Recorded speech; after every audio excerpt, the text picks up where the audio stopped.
so like to give you the illustration, the difference between Jobava and the regular London is that in the regular London, when you get this position, white normally goes e3 and something like c5 c3 with knight d2 and knight f3. In the Jobava London, what you do is I'll go back here, is that you bring the knight to c3, and so like after a6 here you play e3 or f3, and it's a completely different setup because the knight is here versus being on d2. The knight goes to c3 instead of d2, and it's quite different, normally more aggressive as well, because now you try to play for f3 g4, knight f3 knight e5. A lot of great ideas. I think it's more aggressive. It's also a little bit shakier. It's probably not as fundamentally sound as the regular London, but it's very aggressive. Okay, so I'm playing with black here against Jobava. So we're in this one of the starting positions with a6. You don't have to play a6, but I think it's considered probably most it's the safest approach, because a6 stops his knight b5 hook to hit the pawn on c7. Now I either move the bishop or the pawn. Now one of the big advantages is if you move the bishop, there's knight e5 and g4. So I'm going to start this one with e6, keeping the bishop at home and trying to play for c5. No knight b5 here, so let's go c5. No knight b5. And now I'll develop with like knight c6 or knight d7. Also, a6 stops a lot of the cheese, because knight b5 is a very serious concept in this Jobava London. So let's go here, try to strike at the center, try to force a trade of the knights off here, and see what happens. Let's take with the pawn. Goes queen d3, which is a strange move, because now I can trade and I can really break up white center here with c5. I get rid of the double pawns. I have this nice chain of 3 here. I activate the bishop, and my position is looking very, very good here. Very good. So here I think I'm just going to play simple chess. Let's go here. Let's castle the king. Simple development. Castle. Now one problem is this light square bishop. It's not very active because the pawn is in the way here. Also the pawn's in the way if I go here, so I'm going to go a5 here to activate the bishop on a super long diagonal, and then I can use the two B's from long distance. Like I go here, this bishop hits the queen and the rook guards the bishop. Also the other bishop goes to c5. So right here, the reason I played a5 is because the bishop has no scope behind these two pawns. The other diagonal is to go to a6. Now if he goes knight b5 here, I have c4, creating the classic connect 5. Everything is guarding each other. One guards the other. The knight is under attack. Pawn touches the queen, and I'm going to win the horse or the queen here and win the game.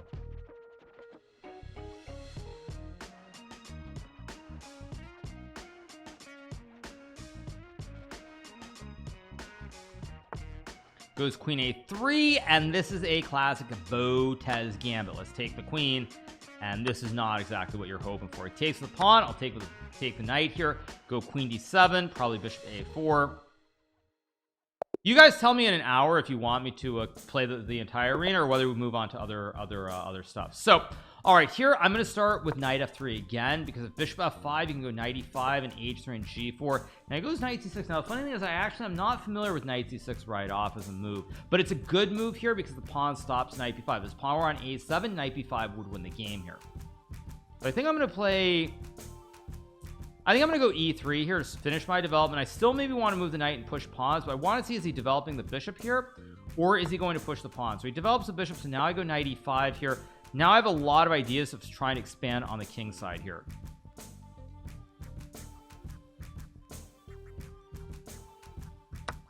So he takes. Okay, so now I think I'm going to take with the pawn here to attack the knight, because this pawn on d5 is under attack here. He can't really guard it easily, and he does have knight to e4, where if I take, he maybe has e6. Bishop takes is also very thematic, but probably next time I'll take with the bishop when someone does this. Now what I'm going to do is I am going to play the move bishop to d3, and the reason I'm not going to take this pawn is because if I take and he gets e6, he attacks the knight. When I drop back, he activates the bishop, and there's all kinds of pressure in the center of the board.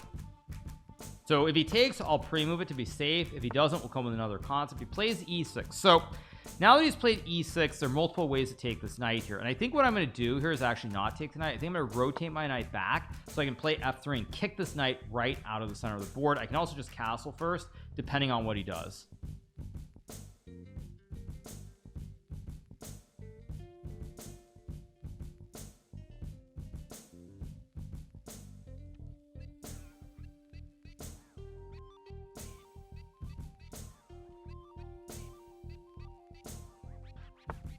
Plays h6. So now I'm going to go f3 to kick the knight out. If queen h4, I can always go g3. Now he plays g5, which is actually a very, very good move. If I take, he takes back with the pawn, and he's attacking both bishops here. So I'm going to retreat my bishop, offer a free trade here. And what I'm hoping is that there's some dark square weaknesses where my knight can jump around. So my knight can jump to h5 maybe. Here I'm going to take with the pawn so I can reinforce my center. I have knight h5, I have f4 here in this position. I'm really liking my position because I'm trying to create threats on these dark squares since he's pushed these pawns right away.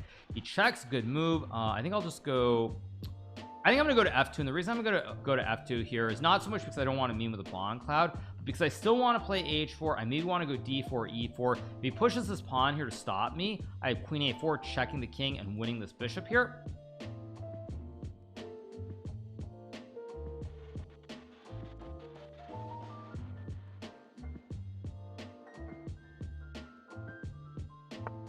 He goes back, so now I'm going to play d4. I've got this great central pawn mass, these 3 pawns together. We get c5 being played, and now I'm going to go knight to I want to go knight h5, but actually no, I think I should. I want to grip these dark squares, maybe use the knight here. I've got this nice center of pawns. This knight has some hooks on h5, so I like my position. This is not very thematic, I'm going to be honest. It's not really thematic, but I just figure people can probably pick up something from it, so I'm trying to play this from something that's actually pretty deep conceptually what I'm going for. I'm gonna go g4, lock this horse on h5, and down the road I want to open up this f file. So I've got this great grip. I don't really want to let him crash through easily though, so I think actually it doesn't matter. c3 does matter, so I'm gonna go here. c3, I can go b3. I just don't want him to get this massive counterplay on the open file, so let's slide away. I'm gonna go rook f1 and f4, open up the f file. Not thematic, but the concepts are clear. Exactly. Kick is now the new LinkedIn. I don't know what you mean by that, you guys. Not sure what you mean. So now I'm going to go rook to f1, idea of f4, play on this f file. There's always this huge square on f6. He goes rook g6, good move. Now what I'm going to do here is f4 takes. I have to take with a rook. This opens up the file, but I think I'm going to go here first. This way I protect the pawn when I push, and actually when I push I might even want to take with a pawn and go for this f4 f5. Actually, I think I'm going to go for f5, f4, f5, and the reason is that once I start pushing this pawn, the rook is in really bad shape here. I can start pushing these pawns forward. I have knight f6 maybe. Queen f5 is probably good, but I'll take with the pawn. Moves the rook over, good move. Now I'm going to play e4 to blast the center open, and I'm just going to basically push these pawns. This great wall of pawns. Actually, this is a classic L-shaped pawn formation from the great game of Tetris. We're not rolling here, but nonetheless, we've got this great formation. So now I go queen to e4. I'm going to play rook to e1 and probably e6 next move. Actually, I can even go d5, and I'm just pushing these pawns further up the board here.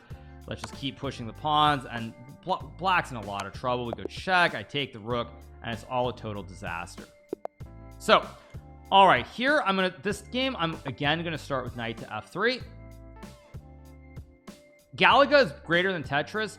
I have played all those games quite a bit. I mean, honestly, I'm not very good at Tetris, so I would have to agree with you. I mean, Galaga, of course. Let's get back to chess because I don't know why I started talking about Galaga. He plays e6, doesn't develop the bishop. Now I'm going to go e3. I might play knight e5. I might go bishop d3, depending on what my opponent chooses to play in this position. So he goes there. So now I'm going to develop and castle here because I need to get the king out of the middle of the board. Let's castle. I mean, Galaga is great when you get the fighter capture, and then you get the double fighter at the bottom with the two pew-pews. That's always the best. I'm gonna go h3, so knight h5. I can just go bishop to h2 back, save this bishop on the nice long diagonal. Goes rook e8. Now I'm gonna go knight to e5. Maybe queen f3 and g4 h4 is playable here. At least that's what I want to do. Okay, let's go queen f3. I can take with the bishop, take with the pawn here. You always love the double pew-pew. Exactly. It goes bishop d6. I'm going to go e4, try to open up the center of the board here as much as I can. I've got great control with all these pieces. Black is lacking. The rook and the bishop are not developed here. But take with the knight. Why are we playing the a6 variation? Because I think it's the best variation to play as a beginner, because it stops all the knight b5 cheese. It stops all this knight b5 cheese, which I think is actually a big issue, honestly. He takes. Okay, so I'll take with the pawn. I want to keep my two bishops alive here. That's why I took with the pawn instead of the bishop, because his king is a little bit weak here. He's got these pawns in front of it but he has no major pieces nearby. So when I retreat the bishop backwards, this king is a little bit soft. You've got these pawns, you've got a classic bathtub formation, but I've got this bishop, this knight, maybe queen g4, some serious threats towards the king side. It would have been fun to see people falling for it, yeah, but that's not the purpose. Goes rook f8. Now he's looking to maybe go f6 or f5. I really like rook f8, very good thematic move. I'm gonna play c4 before he can get this in. Kick this knight out of the center of the board, because the knight does cover this f6 square, so I want to kick the knight away. He'll move the knight somewhere. I don't know if he'll go here or here. He goes there. Now I'm gonna play rook e1 so I can protect this when he moves the knight either way to hit the pawn. Goes knight f5. Let's go rook d1 here. Rook's in the center of the board. Black's still behind in development. This rook and this bishop are simply not in the game yet.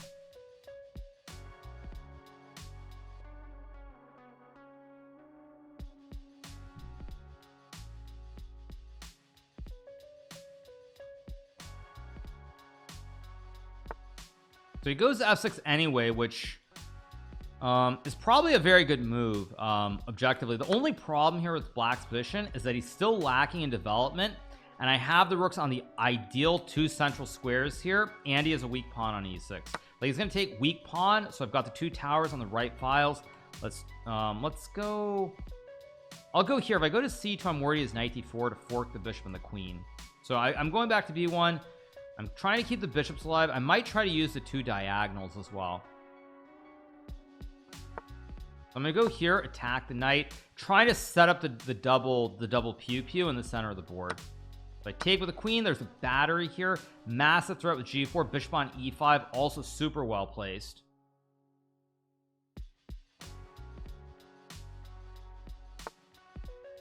It goes bishop d7. So I think I can play g4. I'm worried about bishop c6 though, hitting the queen, and then he's got threats on this long diagonal potentially. So for more thematic approach, I'm gonna sack the rook. He's gonna take, and then I'm gonna go g4, try to kick this horse out of town. And now I'm definitely crashing through with queen h7. I'm trusting I have enough play here. I'm not actually sure if I do. We go check. King is now on the loose. I don't actually have a forced mate here because the knight covers g6, but still I can take with the bishop, and both of these bishops combined with the queen and the rook being on a great open e file means that I will win this game very shortly. Goes rook g8. Now there are many ways to win this position. I'm trying to think what the simplest one is that makes the most sense. I think I'm just going to drop the bishop back to c3, line up the double. Oops, there goes the rook, and there goes the game. Now if he were to not blunder the rook with rook g7, say were to go king e8, I would just take the pawn, because his pawn at e6 is still very, very weak, and I even have bishop h7 here, and the bishops control a lot of squares. Pawns also control some critical squares on f5 and d5. Knight doesn't really have good jumps here because of the bishops and the pawns, and so this position should be winning for white. Okay, next game. Okay, this time I'm going to go with knight. Actually, I did play knight f3 last time too. He goes c5, so I think on c5 is e3 correct? I don't remember. I think I'll play e3 here, knight e5, queen f3, and go for the quick castles to the queen side. Okay, he plays queen b6. Now this is a move that I'm not super familiar with, but I think I can take. If he takes this pawn, I have bishop e5, creating the classic wooden shield in the middle of the board here with all kinds of threats on the next turn or two. And he's moved the queen, so he's going to be behind development because all these pieces are not in the game yet.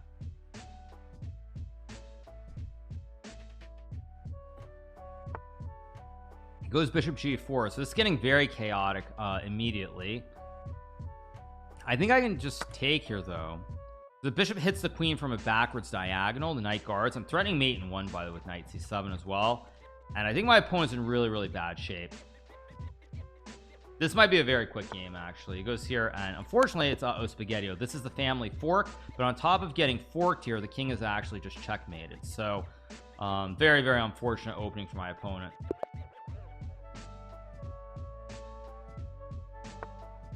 So okay, this time I'm gonna play bishop f5 because no one's actually played. Now we'll see if my opponent knows to play for the quick kingside attack with knight e5 and g3 and everything else. He doesn't. So now after e6, I'm probably completely stable here, and unlike the regular London, whites put the knight here. So with the knight in front of the pawn, if you don't create play quickly, black will get to play on the c file and challenge your center, and because the knight is in front, you don't get to challenge the black center.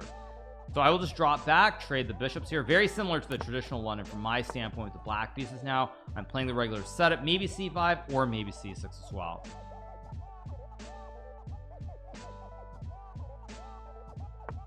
Goes knight h4. I'm going to play c5, try to challenge the white center immediately because white can't put a pawn on c3 to reinforce the central pawn chain.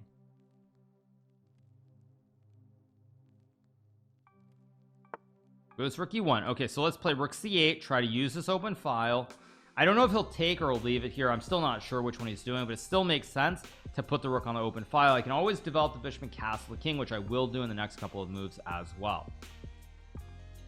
Why does this look good for white optically? Probably because you have the two Bs here. But if you don't get a break in the center and open up diagonals, the Bs aren't super active. So he goes knight a4, which is a completely reasonable move. It's not a great move. And now here, if I were playing seriously, I'd probably go c4. But I'm going to play bishop e7 and just castles. And white can trade, but again, at some point, he's giving me a little bit more of the center. Goes c3. Now actually I kind of can't resist. I have to play c4 because there's an old adage or saying in chess, which is a knight on the rim is dim, and here the knight on the rim is extremely dim. He can go knight c5, but he will lose some material. Knight has no backward jumps here, and so the knight is very, very dim. Okay, let's just take. I'll take with the bishop up a pawn. I also have this I don't know what you call this formation of pawns, like the pyramid with the pharaoh here. The bishop is the pharaoh inside the tomb, I guess, something like that. I'm not sure if that makes sense, but whatever. We're streaming. You try to have fun with chess, and it is what it is. No, but I have this is like the pharaoh's body, right? Because the pharaoh body is in the middle of the tomb. So like you've got the pyramid of Giza, but then the bishop is the pharaoh, right? I don't know. Anyway, let's trade some pieces, trade the bishops off, because now I have an extra pawn here, so I should be doing very, very well.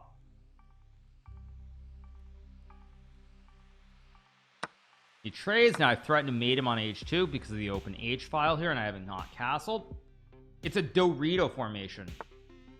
He goes h3, so now we'll just castle my king out. I know about Dorito formation. Actually, I need to get a little bit more coffee. I'm feeling a little bit low, so I'll probably get some more coffee in a second after this game, and we'll just keep rolling right along. Okay, now I can't take with a d pawn because then I lose the queen. We don't want to do a Botez gambit, so I'll take with this one. And now the bishop is very, very passive behind all these pawns. So the bishop being so passive and some of these pawns in opposite colors, I'm going to try to go after these pawns with my horse here. So the bishop can never guard the pawns. The bishop is really dominated by this chain of four. Really, really dominated. Really good thing I remembered Hikaru's on Kick. Yeah, today we're on Kick. Friday will be on Kick as well, I think. Saturday will be on Kick. Tuesday we'll be back on Twitch. So just keep rolling along, you guys. I'm just take the pawn, fork the queen and the rook.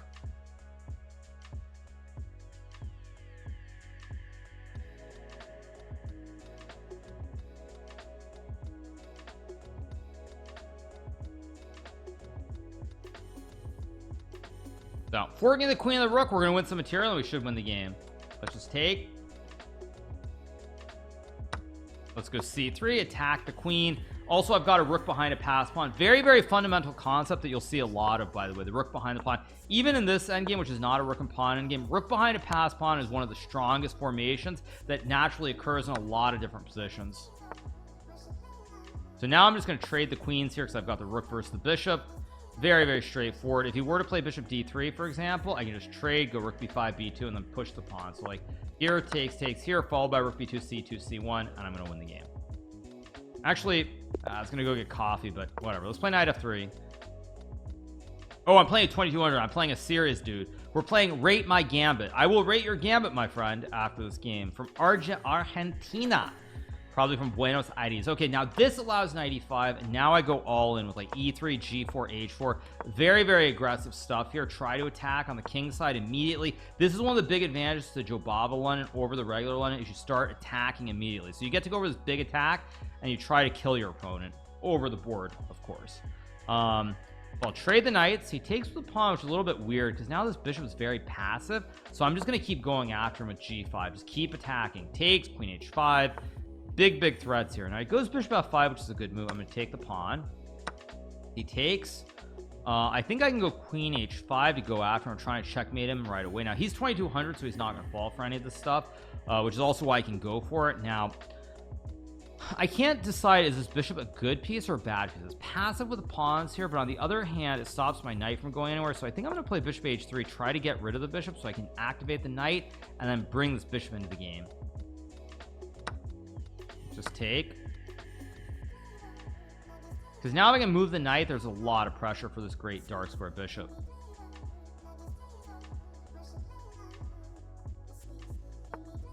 Goes queen f5. He's attacking the queen and the rook. I don't want to trade, but I think I have to. Now what I will play here is he's still lacking development. All these pieces are not in the game yet, so I'm gonna go f3. I'm gonna try to open up the middle of the board. He has these pawn weaknesses, it feels like, in the middle, so maybe there's a way to attack them, maybe not, but it just makes sense to try and go after them as quickly as possible. Knight d7, good move. I don't really want to trade the knights, but I guess I'll go here and try to use the open G file if I can, maybe. Also, if he trades, he loses the pawn on c7 as well.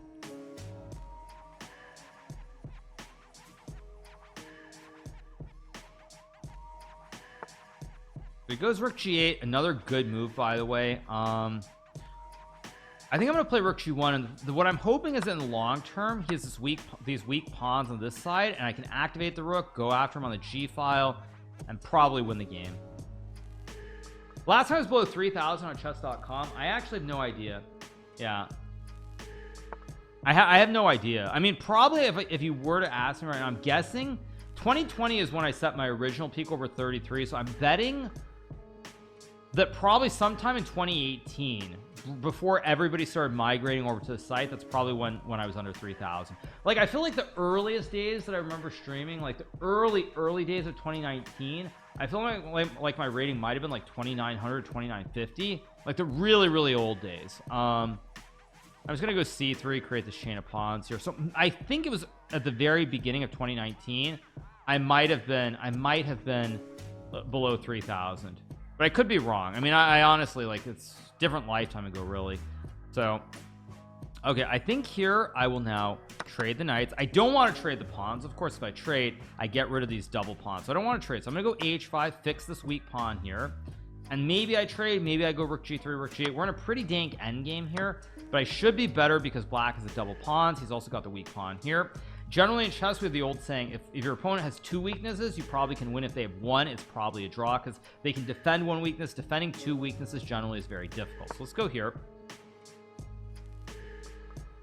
I think 2019 I was under 3,000, because I think when I played Ali Reza, I mean, maybe this is 2018 honestly, but I think when I played Ali Reza, I think when I played Ali Reza in like 2018 or whenever it was, because God, it's so long ago now, I think my rating was below 3,000 at that time. So I'm gonna go here, because after a4, b4, rook c6, the bishop guards the pawn still. Bishop guards us if we get this position. Now he goes there. I think I'm gonna play king e3, try to force him to take, so he's left with these two bad pawns. Oh, but he finds bishop e7, which is a good move, but it's not a great move, because after king e2, we might have the same theme where I take and I start pushing the pawn with the rook behind the passed pawn. As I said before, a very common theme with a rook behind the passed pawn. And if he takes the bishop, I can tickle him with a check. Takes, and we have 1 2 3 4 versus 1 2 3 4 5 versus 4, sorry. Let's take. Now I've got 5 pawns versus 4. I assume I'm winning, so I can use these 4 connected pawns. I'm gonna start pushing P. It just makes the most sense here. Go here, 4 connected. This should be winning for me. I think I'm gonna check him. I'll give back a pawn, because then I can bring my king closer, and his king can't escort this f pawn down the board because the king is cut off on the edge. And I can also just go king d4, c5, d6, etc. So let's go here, threat mate in 1. And now, fitting with the classic theme of the rook behind the passed pawn, let's just take. I have rook h1. Now I'm going to go here, rook behind the passed pawn, and now we just push the pawns up the board. Let's go here, b4, c5, d6, c6, d7. We use the stairwell of pawns, and we just win the game.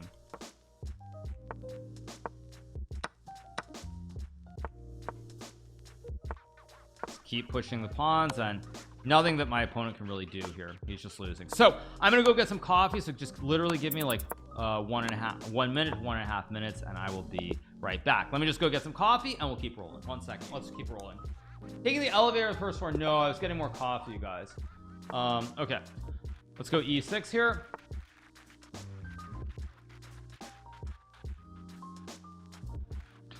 So okay, people were saying that c5 is not best, so I'll play something different this time. I'm gonna go bishop d6, try to trade off the dark square b's, and if he doesn't trade, I think I'm gonna go b6 and c5 with bishop b7. He does trade. I can take with the queen or the pawn. Now if I were playing a serious game, I'd probably take with the pawn to take away square from the knight in the center, but considering we're trying to do this at a beginner level, things that make sense, we don't want to double our pawns. So I'm gonna go here, fianchetto the bishop, try to prevent this e4 pawn break and go c5, maybe knight bd7 here, and keep this prevention in play. Go here, bring the knights in. He might be able to play e4, I'm not sure, maybe. Goes a3. Okay, let's just castle here.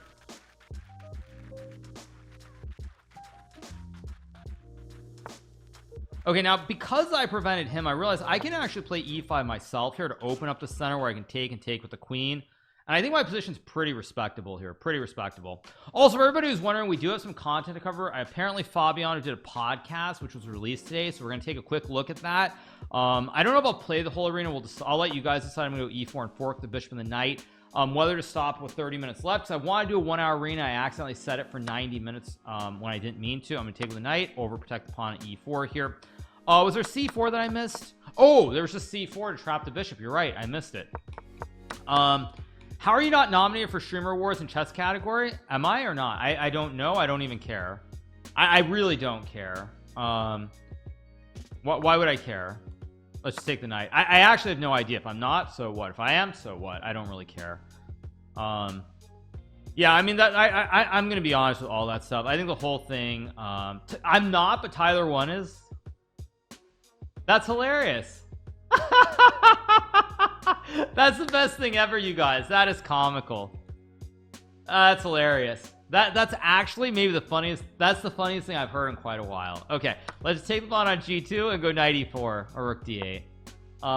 Yeah, I mean, I think the whole thing, I'm not a fan of it, and the reason I'm not a fan of it, frankly, is because I think the reality is if you've made it as a streamer in any category, you're one of the top 0.0001% or something like that. And I think the notion of basically like just like patting each other on the back, I find it kind of distasteful. I really do. Like, there's so many people in this world who are struggling, and you streamers who are making millions of dollars. Like, come on, live in the real world, please. Live in the real world.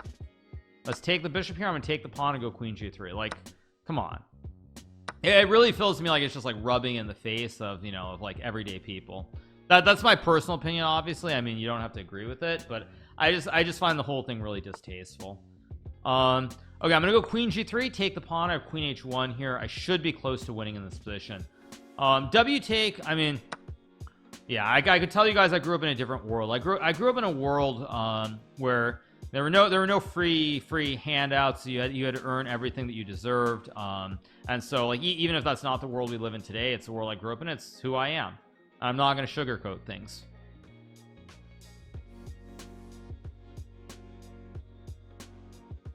Threatening mate and 1 with queen h1. I also have knight g4 and queen h2 as well, which is completely winning. Do I prefer playing on screen for this big turns or OTB? I don't actually have a preference personally. I'm gonna go knight g4, I have queen h1 or queen h2. I don't really have a preference personally. Yeah, I don't have a preference. I think for slower games I can't play slower games. I can't play online. Like, we'll see how I do in the chess champions tour, because like I'm a little bit concerned since that's I think 10+2 format. Blitz is great, but anything slower than blitz I would much rather play over the board than online. But it's all relative. I'm gonna go bishop g4 this time, develop the bishop to a different square, and then maybe go e6. Let's go e6 here, maybe bishop b4, bishop d6, maybe knight b7.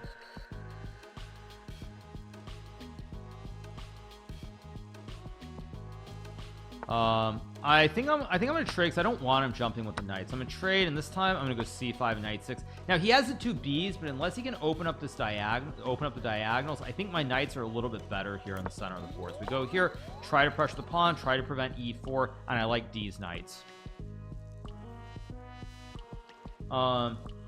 He's describing his upper middle class upbringing when he flew internationally chess tournaments. I was not upper middle class. I mean, I guess you could say I had the opportunity to travel. Like, I get that that's not normal, but I mean, I don't know what my parents' financial situation was, but I was definitely under the impression that growing up, they were spending as much as they could so that I could go and travel, whether it's with my stepdad or whether it's with my mom. So it's not like something like, okay, you know, just go take it, go fly first class, go stay in a nice hotel. Like there was a lot of basic hotels, a lot of like Chinese food, a lot of McDonald's if I think back to when I was playing in Spain and things like that. So okay, I'm gonna go rook c8 again. I can always develop, but I'm just gonna bring the rook into the game first. There's no reason to develop on the king side. Let's play bishop d6, trade the bishops and castle. Again, I'm playing for the central thrust with e5 here. I've got the big black center, and these knights are very, very well placed. Castle here. Am I upper middle class now? I mean, there's no way that I answer this question without sounding like a dick, so I'm just not going to answer it. I'm sorry. I can't answer without sounding like a dick. I just can't. So I'm gonna play queen d6 here. I don't love my queen on d6, but I have pawns in the center of the board. Like I remember Celtics for life. Like I remember I played in Spain. I played the 2 tournaments in a row. And actually one thing that's still the same in the chess world, by the way, I'm gonna go e4 to kick the bishop, is that a lot of the players who are lower rated, players who are like, you know, 23, 24, 2500, the way they do it to try and save money is you try to combine multiple events together. So it's like you try to combine events. So like I went and played in Linares and Ubeda. There were 2 open tournaments in Spain. Linares needs no introduction because of course that's where Gary Kasparov and others were playing.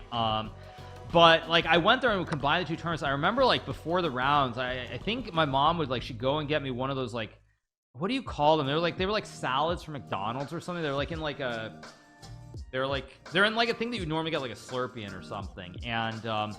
And so she'd normally get me like the salad, and then for dinner we go eat at like the cheap Chinese restaurant down the road. So it was not glamorous. Salad shakers, okay, it's not glamorous. Do you drink more coffee than Andrew Tate? I don't know how much coffee Andrew Tate drinks. Take. It was a3. I actually don't have an advantage this game. My opponent has completely equalized. McDonald's isn't poverty food, bro.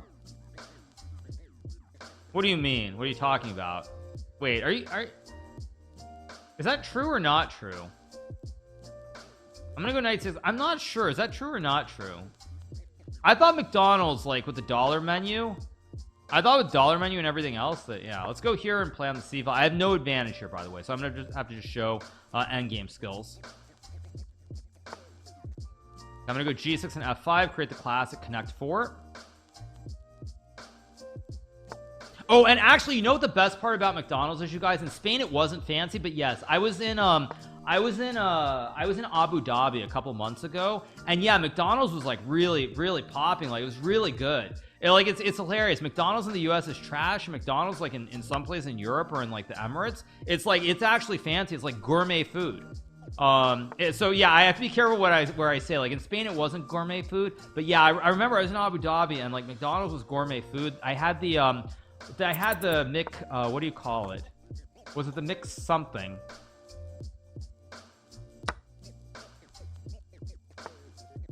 What was it? Let's go e3. I gotta pick up my pace. I might lose this game on time. Let's try to see how good my skills are. Oops, there goes the bishop. Take.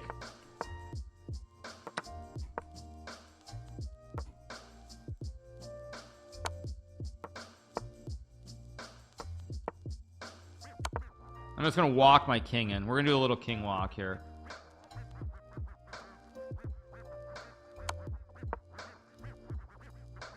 This is a clean king walk. Just take.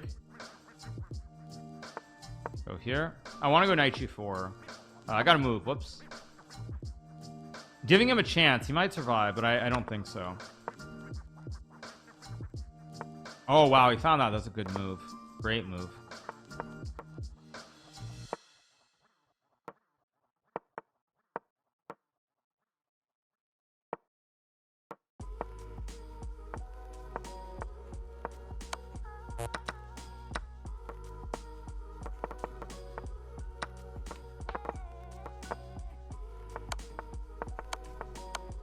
Checkmate. He did a good job. He almost made it. He came really close to making it there. Unfortunately, he didn't. Very, very good performance by my opponent. He almost made it. Okay, let's go F3 and G4 H4. There's another way to play against it. 1 second. I forget what it was called. What was it? There was one specific thing. Was it the like Mick what was it? I can't remember. There's one special thing in Abu Dhabi that I had. So let's go G4 and H4. That's what I was actually thinking about. 0.08. Yeah, so one of the advantages of playing the Jobava London, you can create the bathtub formation, but you can also start attacking very quickly on the king side. It was not the McFlurry. It was like the Mick Arab something, McBurge or Mc something. It was some very Arabic thing. Oh, is it the Mick Arabia? Was that what it was? Oh yeah, it was a chicken Mick Arabia sandwich. It was really good, by the way. Chicken Mick Arabia. Yeah, that's what it was. It was bussin', by the way. I was really impressed when I had it. I'm gonna take with the queen, go knight e2 castle, and play for g5 h5. Yeah, it was the Mick Arabia, and my god, that was good. That was better than probably anything I've ever had at a McDonald's in the United States of America. Okay, now he goes queen e7. Now I can play g5. I can also trade. How do I do this? I think I'm just gonna go king b1 first and a3 b4 maybe.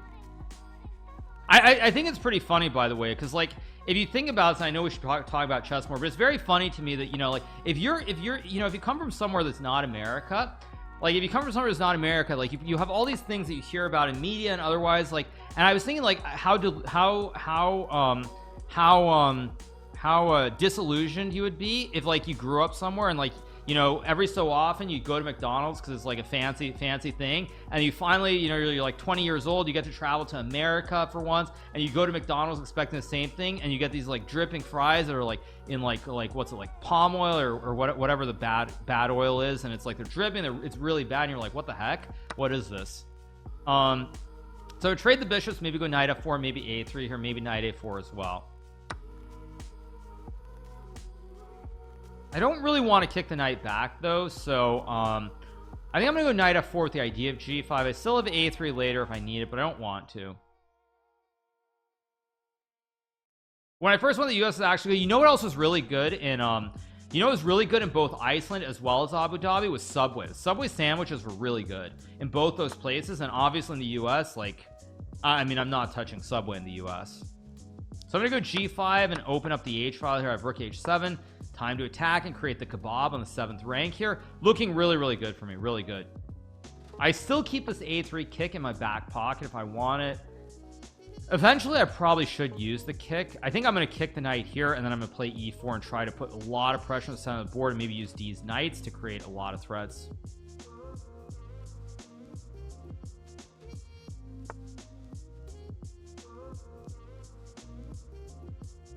Goes knight f8. Great move, by the way, because now when I try to go for e4 later, I can't, because he's attacking with 3 pieces, because now I move the knight out of the way, so I can't actually go for my original plan of e4.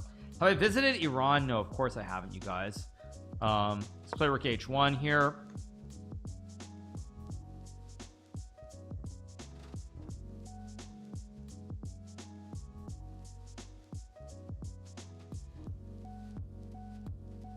Do I have a PS5 or Xbox? No, I don't.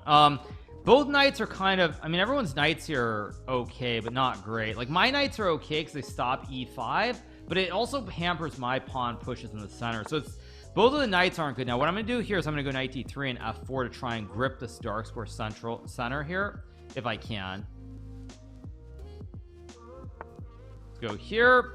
And now I've got a grip. I don't think my opponent's cheating, no, because the moves are not overly difficult. I mean, like, okay, see, like, he plays b5. Like, this isn't a blunder, but it is a blunder at the top level.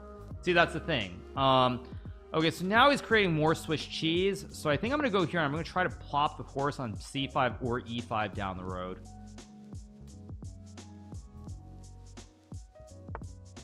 Like, I mean, I haven't really put massive pressure on him. Alireza and Parham have a similar voice, yeah, because they're both not from Tehran. They're from the north of Iran. So they both speak They both speak a little bit weird, as people in Tehran would say. We get knight b6 now. I could play e5. I think I'm gonna go e5 so he doesn't have any squares in the center of the board, and I still have these jumps with the knights because he's created all these big weaknesses with the pawn pushes. Goes c6. Okay, I'm gonna go knight c5, maybe rook c3, maybe knight b4. Look at these knights as they come right into the game to go after his queen side. He goes there, hangs a pawn on a6, and now it's just gonna slowly collapse. Go here, guard the knight. I have rook c3 maybe. Okay, finds rook a. Yeah, that's rook a8 is a good move.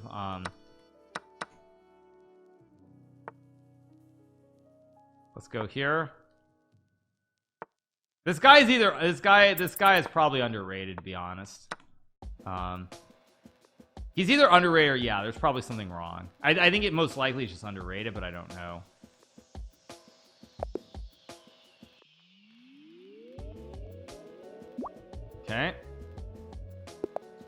Okay, I'm gonna go e3.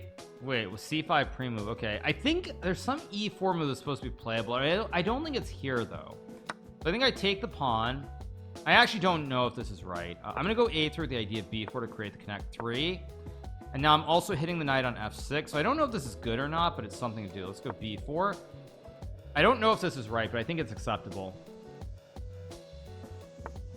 Goes there. Okay, I'll play knight f3. I gotta develop here if I can on the king side.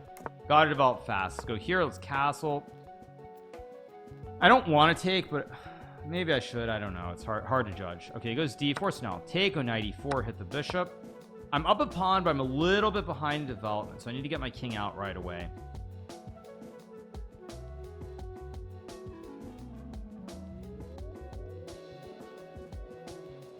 Hikaru, you used to wear glass. What is your power? Has it reduced? No, I probably should wear glass. I just don't want to look like a nerd. So simple answer.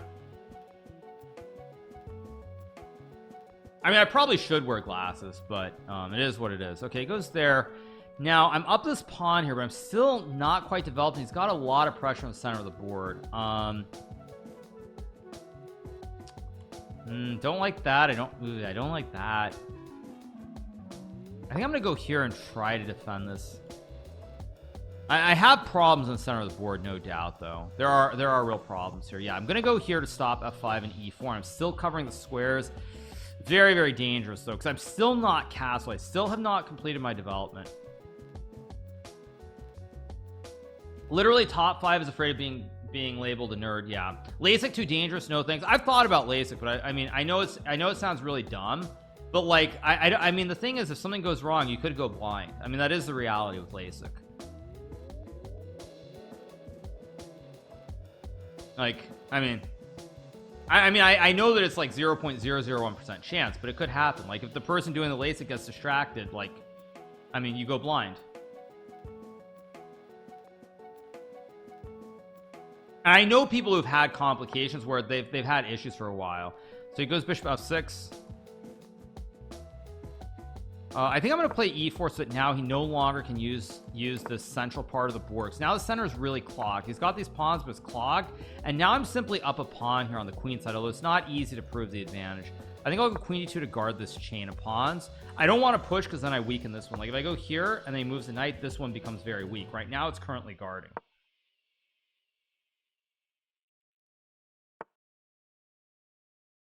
I'm gonna go c3, try to chip away here.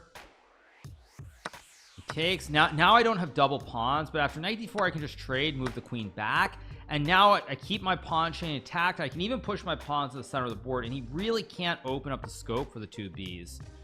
I'll just take.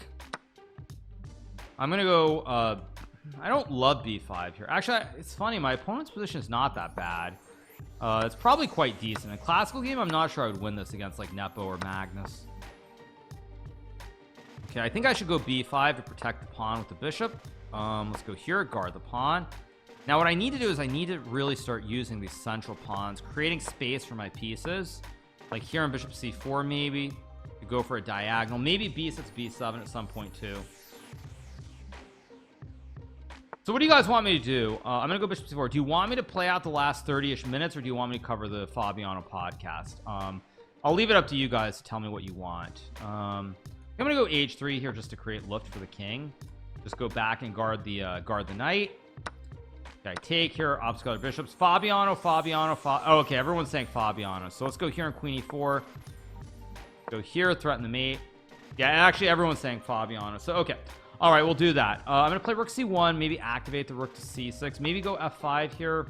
I think actually what I want to do is, how do I activate? Maybe f5 is just good enough to open up this diagonal, because there are multiple diagonals. Now I'll go e6 and huge threats. I also have rook c8 looming as well. This should just be winning, because I can take, I can check and then push p, and he can't stop the p from queening because the pawn covers the square. So yeah, we'll play about like 3 or 4 more games. We're playing Darks, also streamer here on Kick. So we're gonna go c5 right away. I kind of wonder what's wrong with takes. I know takes is not supposed to be right. I'm gonna go here, play the same one with knight c6. I think maybe I'll play a different one with c4 and e6 potentially if there's a setup that allows for it. Chat wants drama, like Johnny Drama. So I'm gonna trade the bishop again. Let's go knight c6 here, and maybe bishop d6. Drama, drama, drama. We don't want no drama. There's some song. What is the song? Drama, drama, drama. Let me see. Let me check Spotify. Drama, drama, drama. I don't see any songs popping up. Let's just take. I can go e5, castles, rook c8. Very, very standard stuff. It's castle. I can obviously play. I can change the order with rook c8 like I did in the previous games, but it doesn't really make a big difference. Now he castles queenside, which I think is a little bit bold here because I have the c file, I have bishop b4, I have queen a5, I have b5, b4. A lot of ideas here to try and go after the white king since he castled this way, and his kingside attack is probably a little bit too slow here. Fergalicious, probably, yeah. Let's go here, attack the queen. I'm gonna follow it up with the queen a5 next move. Blitzstream interviewed Kramnik. Has anyone watched the video? Probably people have. I just don't care. Kramnik has lost all credibility. At this point, it's clear that he's doing it as a joke. There's no way that he can possibly be serious about what he's doing. So I'm not even going to entertain any of that nonsense at this point.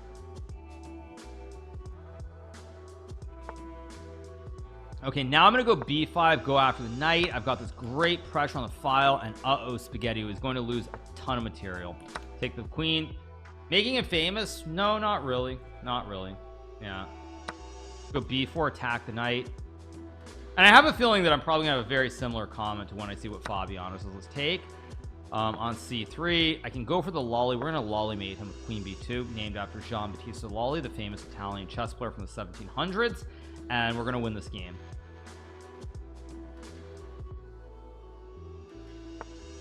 Actually, he can escape. He's escaping the lolly, but he's still gonna get mated.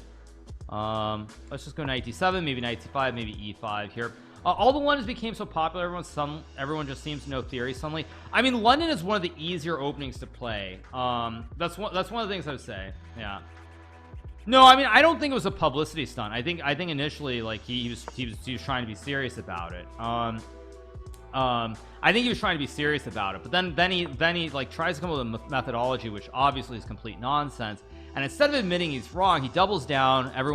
He becomes a laughing stock of the chess world, and now I mean it's clear that he's just doing it for attention. I mean the Kramnik in no world can honestly believe that what he's doing is legit. There's no world where he can think that. I mean, he's accusing everybody of cheating. Lose the game, automatic report. Even though he misses mates in one and everything else, like at this point it's very, very clear that he's desperate for attention. Let's go check. There's queen f2, queen d4. Now I go check and we get mate in one here. And also it's not helping chess. Like, it is a serious issue. Nobody really knows how serious it is or like what the situation is exactly. But when Kramnik goes and does this, then it's like, now for the people who probably are cheating, they're probably thinking like, yay, Kramnik, like this crazy lunatic. He's basically turning it all into this big joke with what he's done. So I'm gonna go g4, h4, g5 here. Yeah. Just attack on the king side. I can go g5, maybe bishop d3, knight e2. I think actually Hans Niemann, speaking of people who've had some fun online, Hans actually, I think in his course said you're supposed to take with his pawn here and go knight e2 and g5. So let's go knight e2 here. And I think if black takes, you're actually supposed to take with the pawn, if I remember correctly. And you have like these weird two sets of pawns, but you actually have a lot of attacking ideas on the king side, and these pawns really grip the center really nicely.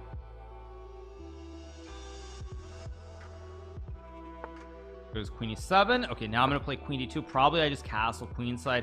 A lot of options to push the pawns, but I think I'm just gonna castle. And also with the double pawns here, I can now put the rooks on the c file and attack. When do you find time to watch all these courses? I mean, look, you guys, they're 24 hours in the day. You got to use the 24 hours. There's a single thing that I'm happiest about from streaming.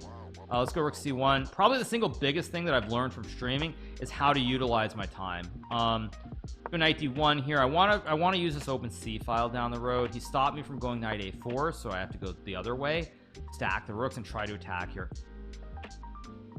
There's 24 hours in the day, and honestly, like, I've learned how to use my time far better than I ever did prior to streaming. So I'm gonna go here and guard the pawn because I want to move the knight, bring the other rook to the party. I want to move the knight, bring this other rook in, and try to attack him on the c file.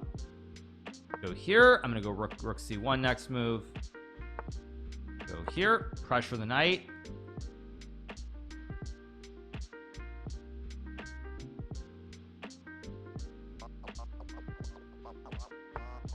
Go here, try to get rid of this pesky horse, and long term eventually I do want to push the pawns, but I need to get rid of the attacking pieces near my king. Now let's go here. Let's get rid of this dangerous horse. This horse is a big issue, so I want to get rid of one horse and maybe go like a3. Do I wish I'd started streaming earlier in your life?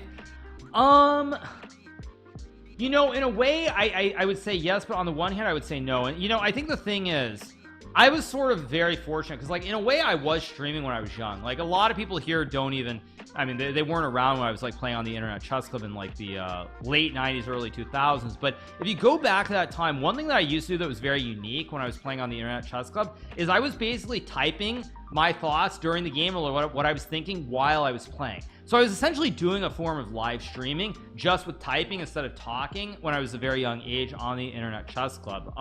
That's what I do. Okay, so I was doing that when I was young, when I was like 15 16 years old, and of course that never that like, yeah, trash talking your opponent. Exactly. I'm gonna go here, hit the rook, hit the pawn, big threats here. So I was already kind of doing a form of it in a way. There was a chat. Yeah, there was chat. Basically, I take the pawn, I take with the knight, and you can type, like, you of course the players individually can turn it off. You can turn chat off so nobody can commit, but I never turn it off, and a lot of people didn't turn it off. So it's like in the middle of the game I might type something for the audience. It's like, I'm gonna play rook b4, I think I'm winning, this position's great, blah blah blah, etc etc. Okay, he goes there. I think I just take the pawn and move here and just push the pawns. Wouldn't your opponent know what you do? Well, I mean, people can obviously snipe me when I'm streaming now. That doesn't help them. I mean, there are people who do that. So let's go here. Do I think I can farm Kramnik? No, his current rating, I mean, it's +2 -14. Of course I can't farm him. I'm not stupid. Kramnik just doesn't understand what the problems with the rating system are. That's the issue. Okay, we'll play, I think, one more game, and we're playing 1900 here. Okay, this time I'm gonna play a different setup. I'll play g6 and bishop g7 and Fion Cheeto the bishop. It's castle. So yeah, I mean, on one hand I would say yes, but you know, on the other hand, I don't think it would have worked out, because what really I think helped me with with streaming is that I was kind of sick of chess. Like, when I started streaming in 2018, I was very unhappy with my chess career. I was very unhappy with chess in general. I didn't feel like I was like going anywhere in chess. So I think because of that made streaming much more palatable. Whereas I think if I had been playing like really good chess, say I was like at my peak or something, I'd probably be much more positive about chess overall. And if I was much more positive about chess overall, I don't think I would have gotten into streaming, because I would not have really found the enjoyment, because I would have been happy with my chess. I think it's because I was unhappy with my chess that really helped a lot. He goes g4. Now I can trade the knights here. I can trade the pawns. I think I'm gonna go e6 to consolidate my structure. So if he pushes, I can go here. Mainly it's just it guards against these big threats on the king side. I mean, hating chess is too strong, but I wasn't happy. Like, I've been playing pro chess for many years, same location, same people. Obviously you have Magnus Carlsen, who's the #1 player in the world. I mean, none of us realistically are thinking we can necessarily beat him. So it's just like, it becomes very, very stale. It becomes really, really stale, and you start to like, you lose that enthusiasm and enjoyment. I think that really helped me a lot. I'm gonna go here, hit the pawns of b2 and d4 before white can crash with the king side attack. So while I can say I would have liked to have started sooner, I could say that there's no way it would have been the same thing if I had started sooner.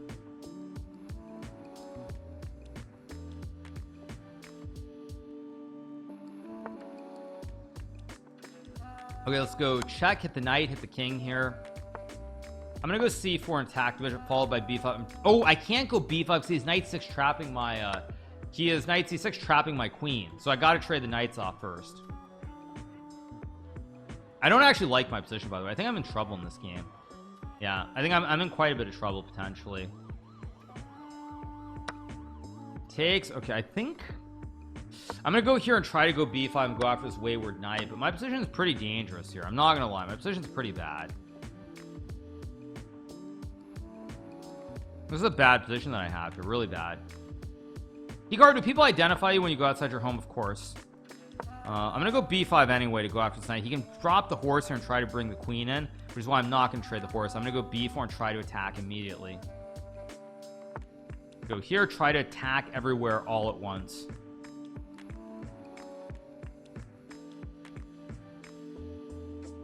I think there's a 3-second delay. There's probably some delay on the kick end, but it's not a big deal.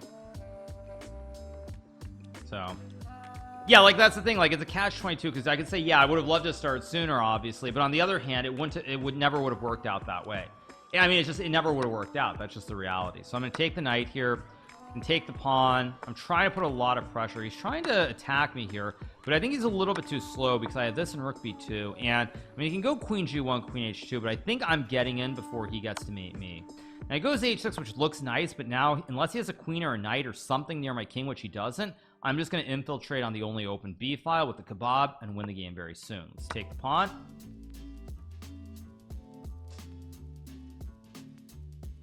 Can I do like 3 to 5 minutes of stream where you type instead of talk? I can't do that because honestly, chess.com chat is cancer. Like they literally don't patrol it. So like if I try to do that, it would be an absolute nightmare. Like, you know, Title Tuesday, or even when I play Blitz, like, or I watch games, like chess.com, like the chat is absolute cancer. I mean, I don't know why chess.com doesn't do anything about it, but like it's maybe the worst thing I've ever seen. Or you mean type here? Oh, you mean type here in chat? Yeah. Let's take. Okay, I'm gonna win the game very soon. Let's just take. Go here in rook c1 to hit the bishop, and now we can promote the juicer and win the game in a second. Queen and take. Okay, there we go. We got the dub, and we move to 49 points. All right, you guys, we are going to move on to our scheduled content.